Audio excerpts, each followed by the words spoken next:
মৌলভীবাজারের শ্রীমঙ্গলে রমজান উপলক্ষে শুরু হয়েছে বিনা লাভের বাজার।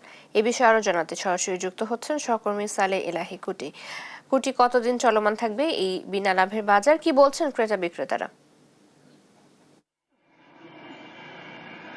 চৈতি, আপনি যেমনটি জানতে চেয়েছিলেন যে মৌলভীবাজারের শ্রীমঙ্গল উপজেলায় শ্রীমঙ্গল পৌরসভার সাবেক মেয়র এবং বিএনপি নেতা মহসিন মিয়া মধুর নিজ উদ্যোগে শুরু হয়েছে আর রমজানকে সামনে রেখে বাজারে মানুষের যাতে স্বস্তি ফিরে আসে তার জন্য বিনামূল্যে লাভের বাজার।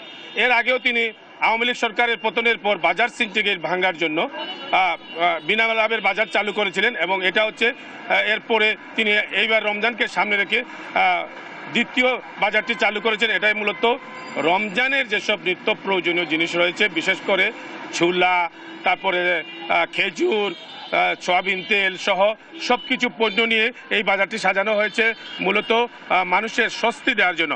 আপনাকে দেখাতে চাই যে এখানে এই সব নিত্য প্রয়োজনীয় জিনিস মানুষ অত্যন্ত সানন্দে কিনতেছে। আমি কথা বলেছিলাম যারা উদ্যোক্তা আছেন, তারা বলছেন যে এই সব পণ্য সামগ্রী তারা বাজার থেকে কম মূল্যে এখানে বিক্রি করার চেষ্টা করতেছেন এবং সেখানে প্রতি কেজি বাজার থেকে প্রায় 5 থেকে 10 টাকা দামে কম দামে বিক্রি করা হচ্ছে।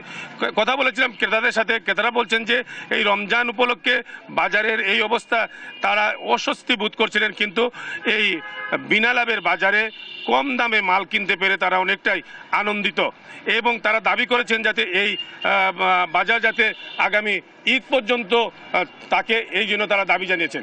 এখানে মূলত চানা যেখানে বাজারে 110 টাকার বিক্রি হচ্ছে, এখানে 90 থেকে 95 টাকা ধরে বিক্রি হচ্ছে।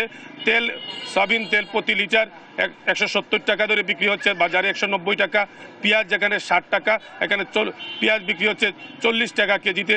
রসুন যেখানে বাজারে 120 টাকা, এখানে বিক্রি হচ্ছে মূলত 105 টাকা ধরে।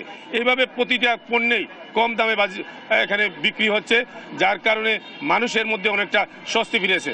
অর্থাৎ এভাবে যদি মৌলভীবাজারের বিনা লাভের বাজার চালু হয় তাহলে বাজারের যে সিন্ডিকেট রয়েছে সেই সিন্ডিকেটটা ভাঙা সম্ভব বলে বাজার সংশ্লিষ্টরা আমাকে জানিয়েছে।